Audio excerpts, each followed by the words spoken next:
Hello दोस्तों, स्वागत है आप सभी का आपके अपने चैनल होमलैंड एकेडमी पे। मैं हूं आपका दोस्त मनीष मिश्रा और आज मैं आपके लिए लेके आया हूं force and loss of motion. ये हमारे 9th क्लास के लिए फिजिक्स का चैप्टर है, तो हम इसको आज कायदे से समझेंगे और आज हम कुछ प्रैक्टिकल्स भी करेंगे और प्रैक्टिकल्स उसको हम फील्ड पे करेंगे। तो हमारे साथ बने रहिएगा। आइए हम शुरू करते हैं। सबसे पहले हम देखते हैं फोर्स क्या होता है। फोर्स, आप कोई भी चाहे पुश या पुल, जहां पे आपका जो आप पावर अपनी यूज करते हैं, आपके शरीर का मस्कुलर फोर्स ही कह लो, तो एनी पुश और पुल इज कंसीडर्ड फोर्स।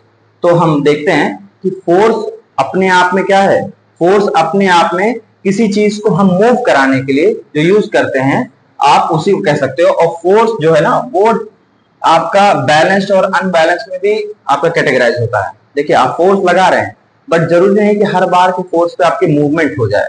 कई बार ऐसा होता है कि आप फोर्स तो लगाते हैं बट कोई मूवमेंट नहीं होता है। सपोज करिए आप किसी वॉल के ऊपर फोर्स लगाइए, तो क्या वॉल मूव करेगी? मूव नहीं करेगी। तो इसका मतलब क्या होगा कि आप फोर्स नहीं लगा रहे हो। बिल्कुल, आप फोर्स लगा रहे हो, बट क्या है, आपका फोर्स ना वो मोमेंटम जनरेट करने वाली बात आ जाती है। और मोमेंटम क्या होता है वो आपके अभी हम अगले टॉपिक में आपको समझाते हैं। तो पहले हम समझ लेते हैं ना, फोर्स क्या होता है।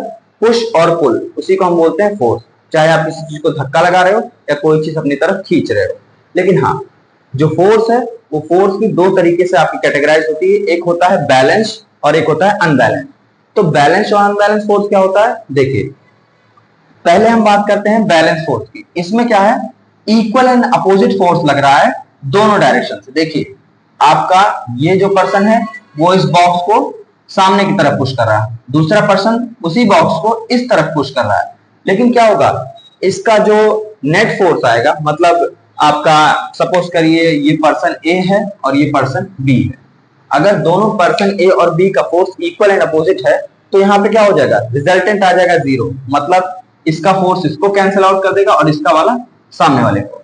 तो दोनों केस में जब कैंसिल आउट हो गया तो नेट मूवमेंट यानी बक्सा किधर भी मूव नहीं करेगा।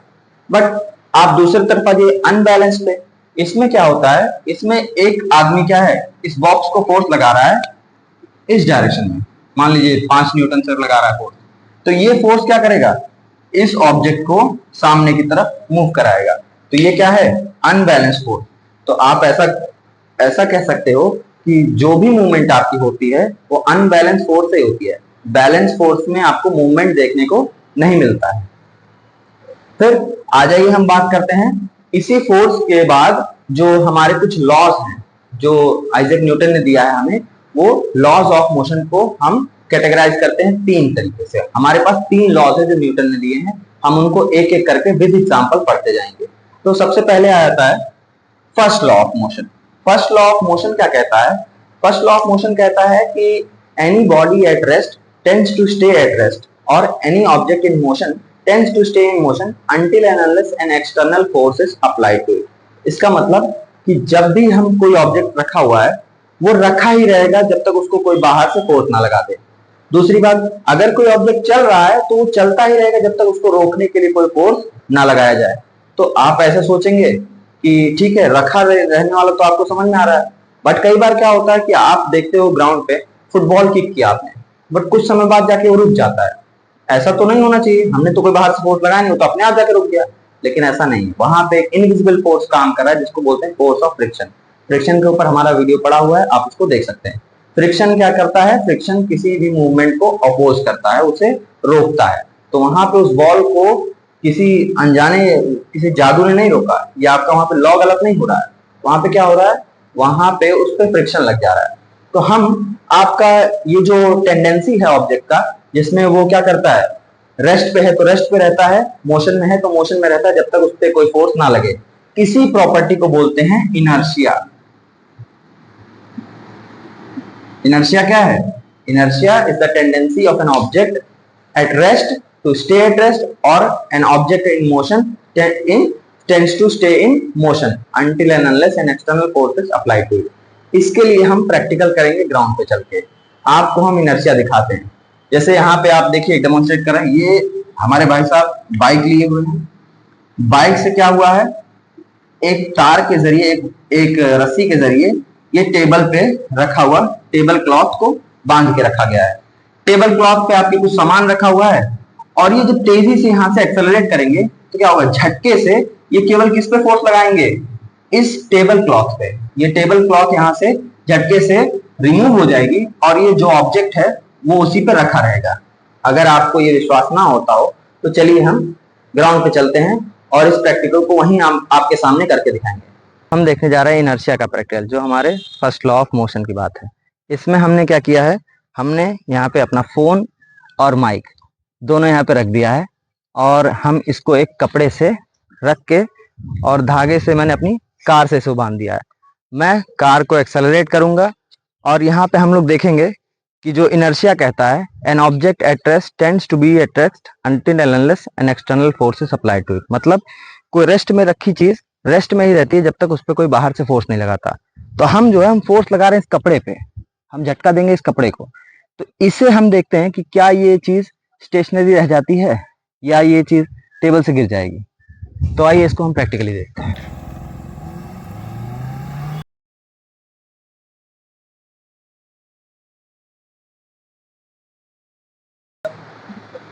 तो देखा आपने किस तरीके से हमारी कार एक्सेलरेट होती है तो वो टेबल क्लॉथ रिमूव हो जाता है और हमारा फोन वहीं पे रखा रह जाता है।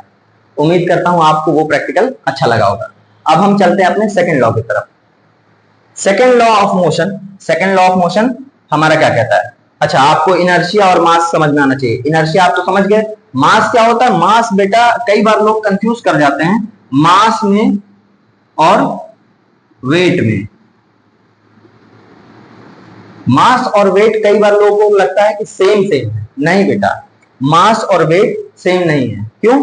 क्योंकि मास की आप जब डेफिनेशन पढ़ोगे तो मास की डेफिनेशन ये कहती है कि the total amount of matter contained by a body. अब मैटर चाहे सॉलिड हो, चाहे लिक्विड हो, चाहे गैस हो, जितना भी एक सब्सटेंस के पास, एक ऑब्जेक्ट के पास जितना मैटर है वही उसका मास है। और वेट क्या होगा, वेट जब आप उस मास को ग्रेविटेशन से मल्टीप्लाई कर दोगे तब आएगा आपका वेट। जैसे वेट का फॉर्मूला होता है W = mg। यहाँ पे m जो है वो मास है और g है वो ग्रेविटेशन। जैसे मैं कहता हूं मेरा वेट है मान लीजिए 70 kg और मुझे अपना मास फाइंड आउट करना है, तो हम मास को ग्रेविटेशन से मल्टीप्लाई करें। ग्रेविटेशन की वैल्यू हम नियर अबाउट 10 ले लेते हैं। तो यहां से क्या आता है 70/10, ये है हमारा मास। इसको आप कट कर दीजिए, मास आपका आ गया कितना 7। तो देखिए कहां हम 70 kg अपना वेट बता रहे थे और मास कितना निकल के आया 7। तो मास और वेट सेम नहीं। मास के लिए आप लिखोगे the total amount of matter contained by a body. ठीक है, अब हम बढ़ते हैं अपने सेकेंड लॉ की तरफ। सेकेंड लॉ हमारा ये कहता है the rate of change of momentum is directly proportional to mass into acceleration. मतलब ये F is directly proportional to mass into acceleration. कैसे? जैसे देखिए आप रेट ऑफ चेंज ऑफ वो मोमेंटम पढ़ते हैं ना। मोमेंटम पहले क्या होता है आप समझ लेते हैं। मोमेंटम हमारा होता है, मोमेंटम को P से लिखते हैं, मोमेंटम होता है मास इनटू वेलोसिटी। तो मतलब जो आपका मास है वो ऑब्जेक्ट है, ऑब्जेक्ट के पास कुछ मास होगा, वो कितनी वेलोसिटी से आ रहा है और वो आने के बाद अगर कहीं पे कोलाइड करता है तो क्या इंपैक्ट पड़ेगा। जैसे आप देख लीजिए, एक बार आप एक रिक्शे में बैठ के आइए, उसको 20 की स्पीड से लेते हुए और 20 की स्पीड से लाके कहीं पे किसी वॉल पे हिट करिए, उसका इंपैक्ट देखिएगा। थोड़ा बहुत आपके वॉल पे डैमेज आ सकता है और आपका रिक्शा अच्छा खासा डैमेज होगा। दूसरा बात क्या करिए, आप थोड़ा ना मास को बढ़ा लीजिए। देखिए यहाँ पे मास को बढ़ा लीजिए। सपोज करिए आप उस रिक्शे की जगह पे आप एक ट्रक में बैठ जाइए, ट्रक का मास ज्यादा है और वेलोसिटी वही रखिए 20 की स्पीड। 20 की स्पीड से आप आइए और उसी दीवार को उसी बगल में हिट करिए। अब आप देखेंगे क्या दीवार भी गिर सकती है अगर कमजोर होगी तो, और अच्छा खासा डैमेज देखने को मिलेगा। तो यहाँ पे आपने देखा वेलोसिटी तो सेम थी, बदला क्या वहां पे मास। ठीक है, तो मोमेंटम क्या होता है मास इनटू वेलोसिटी। तो जो इंपैक्ट पड़ता है उसी को बोलते हैं मोमेंटम। अच्छा, मोमेंटम के लिए ही हम चेंज इन मोमेंटम को देखते हैं। चेंज इन मोमेंटम हमारा क्या होता है, अगर कोई ऑब्जेक्ट रेस्ट पे रखा हुआ है और आपको उसको एक्सेलरेट करना है तो उसकी इनिशियल वेलोसिटी क्या होगी, वो 0 पे होगी, वो रेस्ट पे होगा। उसके बाद जब वो एक्सेलरेट किया तो क्या होगा, उसकी वेलोसिटी कुछ बढ़ गई। तो सपोज करिए इनिशियल और फाइनल वेलोसिटी लेते हुए चलते हैं। जैसे देखिए चेंज इन मोमेंटम ले, मोमेंटम को हम पीछे लिख देते हैं। अच्छा, मैं इसे इरेज कर रहा हूं, ड्राइंग बहुत अच्छी है लेकिन परवाह ना करिएगा, हम इस ड्राइंग से भी अच्छा आपको देखिए, यहाँ पे ये था ना, आपको ये प्रैक्टिकल अच्छा लगा, हम इसके लिए ये प्रैक्टिकल को आपको जो है फिजिकली करके दिखाएंगे। फिजिक्स पढ़ रहे हैं, फिजिक्स मतलब होता है जो आपके भौतिक चीज है जिसको फिजिकली आप टच कर सको, फील कर सको, तो उसी तरीके से प्रैक्टिकल करेंगे। तो इसे हम फिलहाल के लिए इरेज कर देते हैं।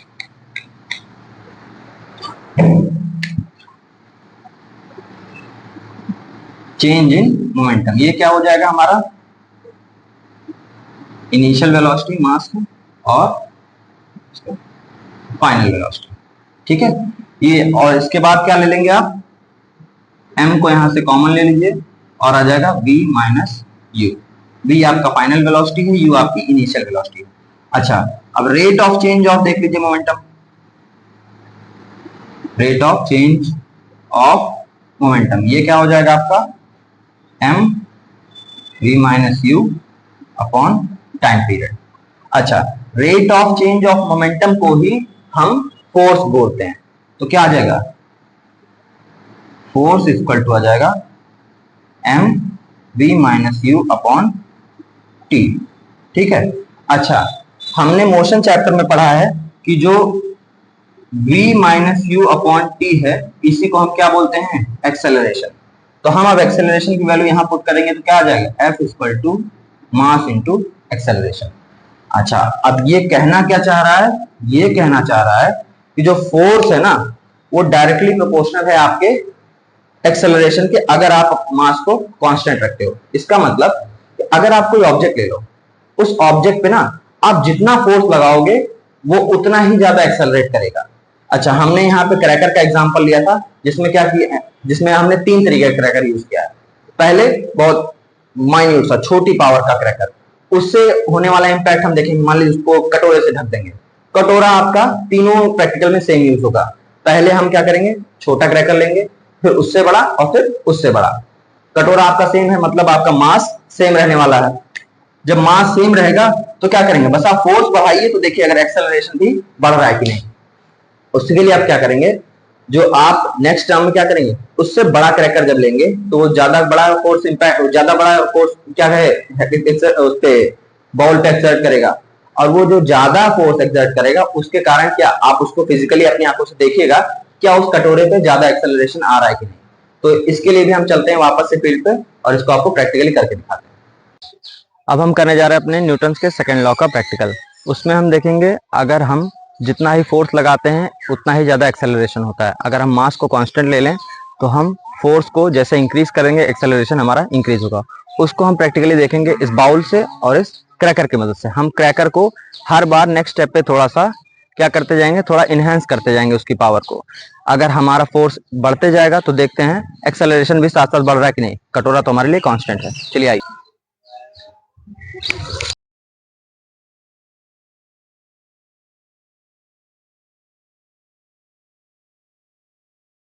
देखा हमने कि जो पिछला क्रैकर था उसमें पावर बहुत ज्यादा कम थी तो उसका इम्पैक्ट भी कम पड़ा। इस बार हम उससे थोड़ा सा एक अलग लेवल, एक ऊपर लेवल का क्रैकर यूज करने जा रहे हैं। आइए इसका रिजल्ट देखते हैं।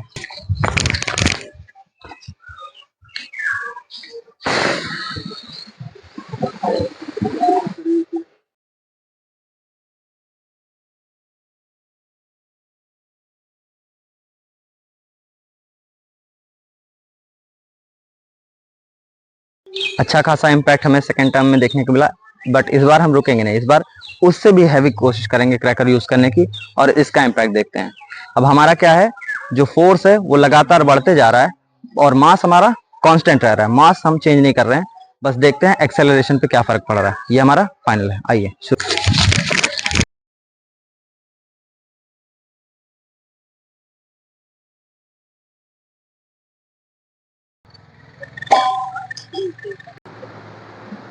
हाँ, तो कैसा लगा आपको प्रैक्टिकल? बिल्कुल, हमने भी उसको काफी एंजॉय किया, काफी थ्रिलिंग एक्सपीरियंस था और उम्मीद करते हैं आपको उससे ये चीज समझ में आई होगी कि फोर्स क्या होता है, डायरेक्टली प्रोपोर्शनल होता है मास इनटू एक्सेलरेशन के। अगर आपका मास कांस्टेंट है तो जितना फोर्स लगाएंगे उतना ही ज्यादा एक्सेलरेशन होगा। अच्छा, मास चेंज करते हैं तो आपको फोर्स भी एक्स्ट्रा लगाना होगा। जैसे मान लीजिए अगर आप एक बस में बैठे हैं और आप एक बाइक में बैठे, बगल में आपका दोस्त बाइक पे बैठा है और आप दोनों लोग मान लीजिए रेस करने लगे, तो आप क्या करोगे? अगर आप बाइक पे हो, आपका दोस्त बस में है, या आप बस में हो, आपका दोस्त बाइक पे है, तो दोनों केस में क्या होगा? जो बस वाला है, बस वाले को ज्यादा फोर्स लगाना पड़ेगा उस गाड़ी को रफ्तार पकड़ाने के लिए, मगर उसी बगल में बाइक वाला क्या करेगा? बाइक वाला जरा से एक्सेलरेटर पे तेजी से आगे निकल जाएगा। तो मतलब जितना ज्यादा मास उतना ही ज्यादा फोर्स। तो कहीं ना कहीं आप डायरेक्टली प्रोपोर्शनल का समझ रहे हैं यहाँ पे केस। ठीक है, तो अब हम देख चुके हैं, हमने इसको डिराइव करके भी आपको दिखा दिया था। अब हम आगे बढ़ते हुए चलते हैं अपने सबसे आसान और सबसे ज्यादा common example third law of motion पे। थर्ड लॉ ऑफ मोशन यह कहता है कि every action has its equal and opposite reaction. मतलब एक्शन का आपको रिएक्शन देखने को मिलता है। जितना आप फोर्स लगाएंगे उतना ही ज्यादा आपको क्या होगा? उसका रिकॉइल देखने को मिलेगा। सपोज करिए आपने देखा होगा कि जैसे आप बॉल को पटकते हो तो बॉल बाउंस करके वापस आपके हाथ में आ जाती है। तो ये क्या है? जितना फोर्स आपने ग्राउंड पे लगाया, ग्राउंड ने ही उतना फोर्स बॉल के पे ऊपर की तरफ लगाया। ठीक है, जैसे आप जंप करते हो, जंप करने के लिए आप क्या करोगे? ग्राउंड को नीचे की तरफ पुश करोगे और आपको ऊपर की तरफ बॉडी आपकी जाएगी। फिर आप स्विमिंग भी देखे होंगे। स्विमिंग में क्या करते हैं हम? पानी को पीछे की तरफ धक्का देते हैं और आपकी बॉडी आगे की तरफ जाती है। हाँ, अब आपको लग रहा होगा ऐसा तो नाव में भी होता है। बिल्कुल, जब नाव का वो आपका जो चप्पू चला रहा है वो क्या करेगा? पानी को पीछे की तरफ ढकेलेगा तो नाव आगे की तरफ जाएगी।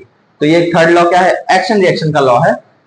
इसमें कह रहा है कि every action has its equal and opposite reaction. ठीक है, इस लॉ के लिए तो आप हमें बताइएगा कि प्रैक्टिकली आप इस लॉ का कौन सा एक्सपीरियंस हमारे साथ शेयर करेंगे, किस तरीके से आपने न्यूटन के थर्ड लॉ को एक्सपीरियंस किया है, ये हमें आप कमेंट्स में बताइएगा। ठीक है, अब आ जाते हैं हम अपने फाइनल टॉपिक पे जो कह रहा है कंजर्वेशन ऑफ मोमेंटम। मोमेंटम हमने समझ लिया, मोमेंटम को पी से लिखते हैं। मोमेंटम इक्वल टू होता है मास इनटू वेलोसिटी। तो अगर आप इसको देखेंगे तो मोमेंटम क्या कह रहा है? मोमेंटम कंजर्व रहता है। इसका मतलब वो, जैसे आप देखिए यहाँ पे एक बॉल ले लीजिए, बॉल मान लीजिए 2 kg की है और ये एक प्लेन ले लीजिए, यहाँ पे एक और बॉल ले लीजिए, ये भी क्या है? 2 kg की है। दोनों 2 kg की बॉल है और दोनों एक दूसरे की तरफ रोल की जाती है और उनको भी क्या है? 10 मीटर पर सेकेंड और इसको भी 10 मीटर पर सेकेंड। दोनों को सेम वेलोसिटी और दोनों का सेम है मास। अगर हम एक दूसरे की तरफ रोल करेंगे तो ये क्या होगा? आने के बाद ये कोलाइड होगा और ये अपना मोमेंटम सामने वाले को ट्रांसफर कर देगा, सामने वाला मोमेंटम अपना इसको ट्रांसफर कर देगा। और जो कि दोनों का फोर्स इक्वल एंड अपोजिट है, तो वहां पे कोई मूवमेंट, कोई रिजल्टेंट आपको देखने को नहीं मिल रहा। दोनों वहीं पे कैंसिल आउट हो जाएंगे, दोनों रुक जाएंगे।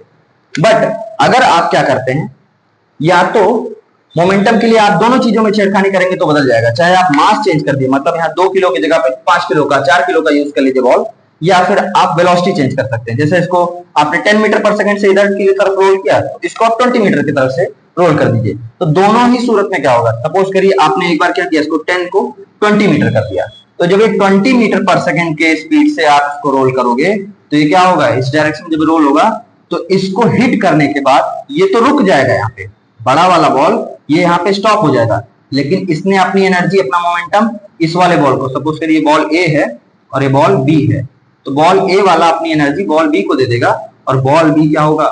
थोड़ा सा पीछे की तरफ रोल कर जाएगा। अच्छा, सेम ऐसा भी कर सकते हैं, यहाँ पे 2 kg की जगह पे अगर हम 10 kg यूज कर लें, इसका क्या हो गया? स्पीड तो भले ही आपने इसकी इंक्रीज की, लेकिन इसका मास इंक्रीज हो गया। अब ये क्या हो गया? अब ये ज्यादा पावरफुल हो गया, तो क्या हो जाएगा? अब इसका रिजल्टेंट क्या आ रहा है? मास इसका है 10 और वेलोसिटी भी है क्या? 10। तो इसका क्या आ जाएगा? 100 आ जाएगा। और इसका कितना है? 2 kg है, P equal to mv equal to mass कितना है इसका? 2 kg और वेलोसिटी कितनी है? 20। इसका मोमेंटम आ जाएगा 40। तो देखिए दोनों का मोमेंटम कंपेयर करिए, इसका 100 है, इसका 40। तो ऑब्वियस सी बात है इसका मोमेंटम इस बार ज्यादा है। तो जब ज्यादा है इसका मोमेंटम तो क्या होगा? जब ये कोलाइड करेंगे, आपस में टकराएंगे, तो अब ये वाली बॉल ए जो है वो बैकवर्ड्स मूव हो जाएगी। मतलब क्या है? अपना ये जो मोमेंटम है, अपनी एनर्जी है, ये सामने वाले बॉल को ट्रांसफर कर देता है। तो मतलब अल्टीमेटली मोमेंटम क्या होता है? कहीं भी इधर उधर क्या है? आपका मोमेंटम वैनिश नहीं हो रहा है, मोमेंटम क्या हो जा रहा है, ट्रांसफर हो रहा है। इसका मतलब एनर्जी, जैसे कहते हैं ना, एनर्जी आपकी क्रिएट भी नहीं होती, डिस्ट्रॉय भी नहीं होती, बस वो ट्रांसफर हो जाती है। सेम आपको यहाँ पे दिख रहा है कि मोमेंटम भी क्या है, कंजर्व रहता है, वो अपनी एनर्जी को ट्रांसफर कर देता है। तो यहीं पे हमारा चैप्टर खत्म होता है। उम्मीद करता हूँ आपको ये वीडियो अच्छा लगा होगा, और अगर अच्छा लगा है तो अपने दोस्तों के साथ शेयर करिए, और इसी तरीके से आप अपना सपोर्ट हमारे लिए बनाए रखिए। आपको बहुत बहुत धन्यवाद।